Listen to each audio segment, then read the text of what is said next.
জরুরি পরিস্থিতিতে পড়ে গেছে বিএনপি সরকার। এখানে অ্যাডভোকেট শিশির মনির, জামাত এরা হাটে হাড়ি ভেঙে দিয়েছে। অবস্থা অনেকটা এরকম।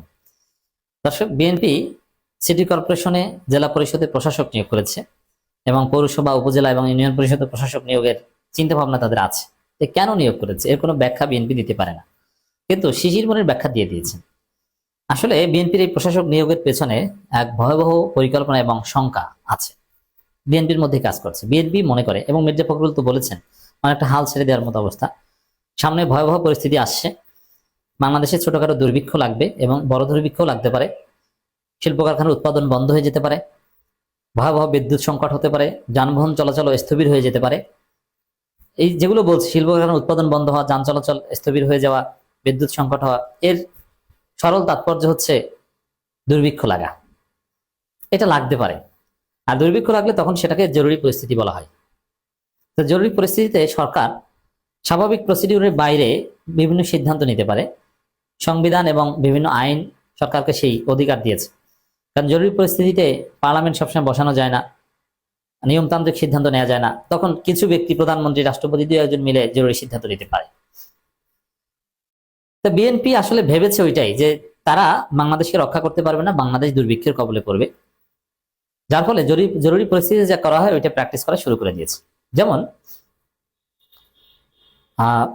সরকারের বাজেটের টাকা এদিক ওদিক করা, এটা কিন্তু সম্পূরক বাজেট পাশ করে নেওয়া ছাড়া করা যায় না।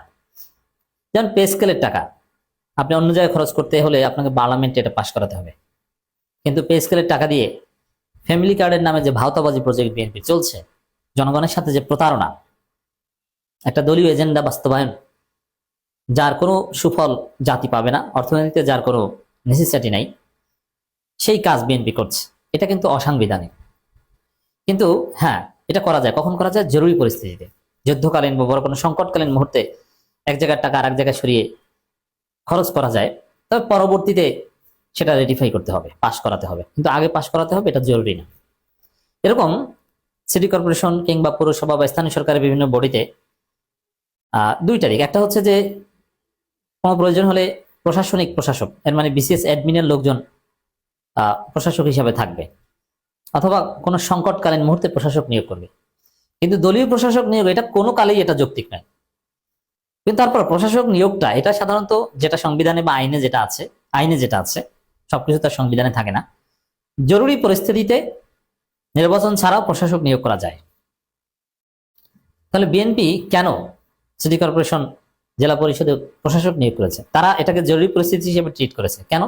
যে নির্বাচন দেয়া যাবে না। আরে দুর্ভিক্ষের মধ্যে আবার কিসের নির্বাচন? সামনে তো দুর্ভিক্ষ আসবে, বিএনপির যে লুটপাট, তাতে দুর্ভিক্ষ অনিবার্য। অতএব ওই দুর্ভিক্ষের মধ্যে নির্বাচন দেওয়া যাবে না, তার চাইতে বাবা আগে ভাগে প্রশাসক বসিয়ে দিই। বিএনপির মধ্যে কি তাহলে সেই সংখ্যা আছে? মনে হচ্ছে এটাই। শিশির মনির একটা ফেসবুক পোস্ট, যেটা নিয়ে বিভিন্ন গণমাধ্যম রিপোর্ট করেছে। শিশির মনির নিজেকে সেই অবস্থান নিয়ে যেতে পেরেছেন। বাংলাদেশে হাতে গোনা কয়েকজন ব্যক্তি। এখন এনসিপি নেতারা অনেকটা এরকম। একটা সময় ছিল শুধু মিজানুর রহমান আজহারি, তিনি ফেসবুকে কিছু লিখলে এটা জাতীয় গণমাধ্যমে রিপোর্ট হতো, এক লাইন লিখলে এক লাইন নিয়ে রিপোর্ট হতো। এই অবস্থান বাংলাদেশে আর কারো ছিল না। এটা আওয়ামী লীগ আমলে মিজানুর রহমান আজহারি অবস্থান অর্জন করতে পেরেছিলেন দেশ ত্যাগ করার পরে। এরপরে জুলাই আন্দোলনের পর অনেকেই হয়েছে যে ফেসবুকে যা লেখেন ওইটি রিপোর্ট। যেমন ডাক্তার শফিকুর রহমান যা লেখেন ওইটি রিপোর্ট। ডাক্তার শফিকুর রহমানের রাজনৈতিক কার্যক্রম অনেক স্টেটমেন্ট ফেসবুক কেন্দ্রিক। আর নাগরিকদের মধ্যে যারা রাষ্ট্রের বিশিষ্ট ব্যক্তি নয়, তাদের বাইরে এনসিপির অনেক নেতা নাসিরুদ্দিন পাটোয়ারিরা যা লেখেন ওইটি হিট। আর শিশির মনির একজন আইনজ্ঞ হিসেবে ফেসবুকে তিনি এক লাইন লিখলে ওইটি নিয়েই পত্রিকা রিপোর্ট। শিশির মনির লিখেছেন, দলীয় প্রশাসক প্রশ্নবোধক চিহ্ন, আইন কি বলে?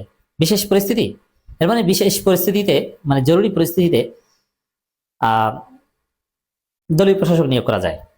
কিসের বিশেষ পরিস্থিতি? পুনর্বাসন প্রকল্প? মানে আসলে বিশেষ, যেমন এই যে গেজেট, এই গেজেটে কিন্তু বিশেষ পরিস্থিতি শব্দটা হয়তো উল্লেখ আছে, আমার ধারণা, আমি দেখিনি। এখন তো বিশেষ পরিস্থিতি নাই, শিশির মনির এটা বুঝিয়েছেন। তাহলে এটা পুনর্বাসন করতে হবে, নইলে বিএনপি দুই গ্রুপে কামড়াকামড়ি বেড়ে যাবে। এইটাকে বিশেষ পরিস্থিতি হিসাবে কাজে লাগাচ্ছে। এখন বাস্তবে এগুলোর একটাও না। তাহলে বিশেষ পরিস্থিতি কি? যে সামনে দুর্ভিক্ষ শুরু হবে বাংলাদেশে, নির্বাচন দেওয়া যাবে না, এই কারণে প্রশাসক নিয়োগ দিয়েছে। ঘটনা হচ্ছে এইটা বলে দিলাম। জামাতের লোকজন নির্বাচন নিয়ে তোড়জোড় করছে, নির্বাচন দেবে কি দেবে না এই নিয়ে যথেষ্ট সন্দেহ সংশয় প্রকাশ করছে। অতীতে এইগুলো করতে গিয়েই 12টা বেজেছে, সাবধান হন, থামুন, অন্যথায় নিজের পায়ে নিজে কুড়াল মারবেন। শিশির মনির, সিনিয়র আইনজীবী, সুপ্রিম কোর্টের। মানে এই শিশির মনির বক্তব্য অনুযায়ী আহ সামনে বিএনপির জন্য ভয়াবহ অবস্থা আছে, নিজের পায়ে নিজে কুড়াল মারার মতো একটা অবস্থা তৈরি হচ্ছে। তো দর্শক, স্থানীয় সরকার নির্বাচন নিয়ে সন্দেহ কেন, কি বলছে সরকার? BBC Bangla report. এখানেও স্পষ্ট উঠে এসেছে যে বিএনপি স্থানীয় সরকার নির্বাচন দিবে কিনা এটা নিয়ে সন্দেহ আছে। কারণ কি, ওই দুর্ভিক্ষের জরুরি পরিস্থিতির দোহাই দিয়ে নির্বাচন দেবে না। আর এই সংখ্যা থেকেই প্রশাসক নিয়োগ দিচ্ছে। শুধু প্রশাসক যা নিয়োগ দিচ্ছে এখানে থামবে না, প্রশাসক সামনে উপজেলা, পৌরসভা, ইউনিয়ন পরিষদও দিতে পারে। বাংলাদেশে বর্তমান কার্যক্রমে নিষিদ্ধ আওয়ামী লীগ সরকারের পতন পরবর্তী রাজনৈতিক প্রেক্ষাপটে দীর্ঘদিন ধরে নির্বাচিত জনপ্রতিনিধিদের অনুপস্থিতি দেশের স্থানীয় সরকার প্রশাসন এক ধরনের স্থবিরতা তৈরি হয়েছে। আর এই কারণেই জাতীয় সংসদ নির্বাচনের মধ্য দিয়ে নির্বাচিত সরকার দেশের দায়িত্ব গ্রহণের পর এবার স্থানীয় সরকার নির্বাচন নজর সবার। কিন্তু স্থানীয় সরকার নির্বাচন দেওয়ার বিষয়ে সরকার কতটা আগ্রহী, এ নিয়ে বিরোধী রাজনৈতিক দলগুলোর মধ্যে যেমন প্রশ্ন রয়েছে, তেমনি সরকারের সাম্প্রতিক কিছু পদক্ষেপ অনেকের মধ্যে এক ধরনের সন্দেহ তৈরি করেছে। বিশেষ করে সিটি কর্পোরেশন ও জেলা পরিষদের প্রশাসক হিসেবে দলীয় নেতাদের দায়িত্ব দেওয়ার পর নির্বাচন বিষয়ে সরকারের মনোভাব নিয়ে প্রশ্ন তুলছে সংসদের বিরোধী দলগুলো। তারা বলছে, ঢালাওভাবে দলের নেতাকর্মীদের নিয়োগ দেওয়ার মাধ্যমে নির্বাচনের আগেই স্থানীয় প্রশাসন নিজেদের দখলে নেওয়ার চেষ্টা করছে সরকারি দল। স্থানীয় সরকার নির্বাচন ইস্যুতে ঈদের পর দেশের রাজনীতির মাঠ সরব থাকবে বলে মনে করেন রাজনীতি বিশ্লেষকরা। তাদের অনেকেই বলছেন, আপাতত প্রশাসক নিয়োগের মাধ্যমে স্থানীয় প্রশাসন সচল রাখার বিকল্প ছিল না। বাস্তব হচ্ছে ওই যে সন্দেহ সংশয়, যে আসলে নির্বাচন দিবেই না। কেন? ওই দুর্ভিক্ষে দোহাই দিবে, অথবা টাকা নাই, কোষাগারে টাকা নাই, দেশে জ্বালানি সংকট, এর মধ্যে নির্বাচন দেওয়া ঠিক হবে না। আর এই সন্দেহ জোরালো ভাবে আছে জামাত, এনসিপি এদের মধ্যে, শিশির মনিরদের মধ্যে, যার ফলে জামাত রাজপথে নামার সিদ্ধান্ত নিয়েছে এবং রাজপথে বিক্ষোভ মিছিল করবে এবং জাতীয় সংসদেও স্থানীয় সরকার নির্বাচনের দাবি তুলবে।